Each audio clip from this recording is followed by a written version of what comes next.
নবীজি সাল্লাল্লাহু আলাইহি সাল্লামের 3টি সুন্নাহ খাবার তালবিনার রেসিপি। আসসালামু আলাইকুম ওয়া রাহমাতুল্লাহ। আপুরা কেমন আছো? আলহামদুলিল্লাহ আমি ভালো আছি। আজকে আমি তোমাদের সাথে শেয়ার করব আমার নবী তোমাদের নবী হযরত মুহাম্মদ সাল্লাল্লাহু আলাইহি সাল্লামের 3টি প্রিয় খাবার, আর শেষে বানিয়ে দেখাবো সেই সুন্নতি খাবার তালবিনা বানানোর রেসিপি। ভিডিওটা স্কিপ করো না, শেষ পর্যন্তই আমার সাথে থাকো ইনশাআল্লাহ। নবীজি সাল্লাল্লাহু আলাইহি সাল্লাম খেজুর সবচেয়ে প্রিয় ছিল, খেজুর খুবই পছন্দ করতেন। আয়েশা রাদিয়াল্লাহু বলেন, নবীজি সাল্লাল্লাহু আলাইহি সাল্লাম ঘরে টানা 2 মাস চুলা জ্বলেনি, তিনি শুধু খেজুর আর পানি খেয়ে কাটিয়ে দিতেন। সুবহানাল্লাহ।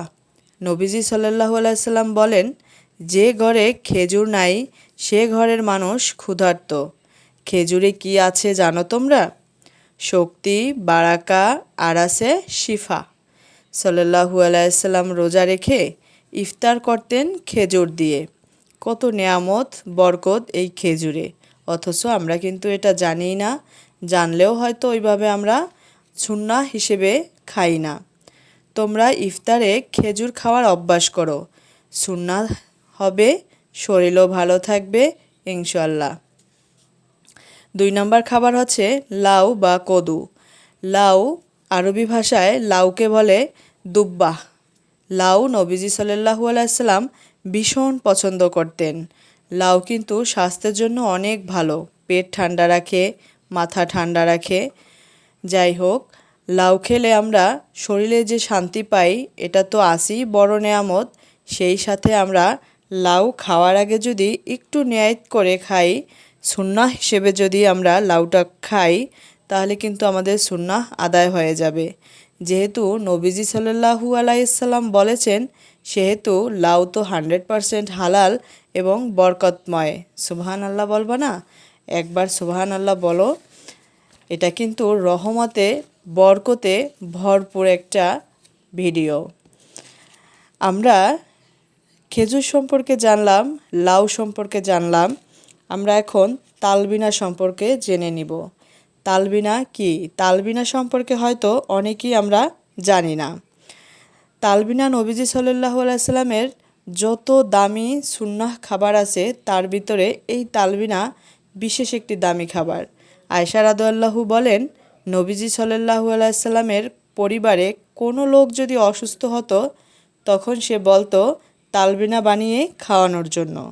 কারণ তালবিনা বানিয়ে খাওয়ালে খুব দ্রুত সুস্থতা লাভ করত, তো শরীর তাড়াতাড়ি সুস্থ হয়ে যেত। নবীজি সাল্লাল্লাহু আলাইহি সাল্লাম বলেছেন, পানি যেমন ময়লা দূর করে, তেমনি তালবিনা শরীরের ভিতরে ওইভাবে ক্লান্তি দূর করে। সুবহানাল্লাহ বলবা না? একবার তো বলতেই পারি সুবহানাল্লাহ। কত নেয়ামত আল্লাহ তাআলা আমাদেরকে দিয়ে রেখেছেন। এখন চলো তোমাদের জন্য তালবিনার রেসিপির উপকরণটা বলে নেই। তালবিনা বানানোর জন্য উপকরণ লাগবে বার্লি গুঁড়া 3 চামচ, দুধ লাগবে 1 কাপ, মধু 1 চামচ, 1 চিমটি লবণ। কি খুব সহজ না? যাই হোক, এবার আমরা তালবিনা বানাবো। তালবিনা বানানোর আগে আমি একটি কথা বলে নিই তোমাদেরকে। সপ্তাহে একদিন কিন্তু আমরা তালবিনা বানিয়ে পুরো পরিবার সহ খেতে পারি। এতে আমাদের শরীরে এনার্জি আসবে, মনও ভালো থাকবে, আমরা কিন্তু সুস্থ থাকব। আর যাদের ডায়রিয়া হয়, এই ডায়রিয়া হইলে ওই রুগীদের যদি তালবিনা বানিয়ে খাওয়ানো যায়, ইনশাআল্লাহ সে খুব দ্রুত সুস্থতা লাভ করবে। কত বড় নেয়ামত দেখো, আমাদের ওষুধ কিনা লাগলো না, টাকাটা বেঁচে গেল, ডাক্তারের কাছে যাওয়া লাগলো না, সেই টাকাটাও বেঁচে গেল। আল্লাহ তাআলার প্রত্যেকটা সুন্নাহর ভিতরে, নবীজি সাল্লাল্লাহু আলাইহি সাল্লামের প্রত্যেকটা সুন্নাহর ভিতরে বারাকা রয়েছে, অথচ আমরা না জানার কারণে এগুলো থেকে বঞ্চিত হই। যাই হোক, আমি এবার রেসিপিতে চলে আসলাম।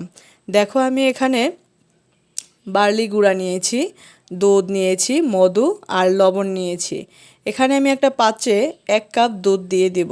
আসলে দুধটা কিন্তু দেশি গরুর দুধ হতে হবে, তাহলে পরিপূর্ণ এনার্জিটা তুমি পাবে, তা না হলে কিন্তু হবে না। এখানে আমি 1 কাপ দুধ নিয়ে নিলাম, তারপর 3 চামচ বার্লির গুঁড়া দিয়ে ভালো করে এটা নেড়েচেড়ে মিক্স করে নেব, যাতে কোনো দলা বেঁধে না থাকে। যদি কোনো দলা থাকে তাহলে কিন্তু খেতে ভাল লাগবে না। চুলায় বসানোর আগেই আমি এটা ভালো করে মিক্স করে নেব, যাতে চুলায় বসানোর পর দলা না পাকে। এবার আমি চুলায় বসিয়ে দিয়ে কিছুক্ষণ নেড়ে নেব। এটা অনবরত নাড়তেই থাকতে হবে, না হলে কিন্তু লেগে যাবে, দলা পেকে যেতে পারে। চলো, আমার কিন্তু রান্না প্রায় ডান হয়ে গেল। 3-4 মিনিট নাড়ার পরেই কিন্তু এরকম একটা ঘন হয়ে আসবে। এবার আমি এটা উঠিয়ে একটা বাটিতে আমি 1 চামচ মধু আগে থেকেই দিয়ে রেখেছি। এবার মধুর ভিতরে আমি 1 চিমটি লবণ দিয়ে দিব। তারপরে কিন্তু আমি বার্লির যে লিকুইডটা আছে সেটা আমি ঢেলে নেব। এবার আমি এটা ঢেলে মিক্স করব খুব আলতোভাবে। বেশি একটা নাড়াচাড়া দিলে হয়তো পড়ে যেতে পারে, আর একদম টাটকা গরম অবস্থায় দেওয়া যাবে না, তাহলে মধুর যে একটা থাকে পাওয়ার, অথবা মধুর যে একটা অরিজিনাল টেস্ট বা পুষ্টিগুণ, সেটা কিন্তু নষ্ট হয়ে যেতে পারে। এজন্য কুসুম গরম অবস্থায় মধুর সাথে আমি এটা মিক্স করে নেব। আর এটা আমি আজকে আমার হাজব্যান্ডের জন্য বানিয়েছি স্পেশালভাবে। তার শরীরটা একটু খারাপ, লং জার্নি করে আসছে, তার জন্যই কিন্তু আমি এটা আজকে তৈরি করলাম আর তোমাদের সাথে শেয়ার করে নিলাম। ভিডিওটি যদি ভালো লাগে প্লিজ সাবস্ক্রাইব করো। আর পরবর্তী কী ধরনের ভিডিও তোমরা পেতে চাও, ইসলামিক দিক থেকে কোন কোন সুন্নাহ সম্পর্কে তোমরা জানতে চাও, যদি আমাকে জানাতে তাহলে আমার জন্য ভিডিও তৈরি করতে সহজ হবে। তোমরা আমাকে সাপোর্ট করবে, সাবস্ক্রাইব করবে, বেল আইকনটি বাজিয়ে রাখবে, যাতে তোমরা আমি ভিডিও আপলোড দেওয়ার সাথে সাথে পেয়ে থাকো।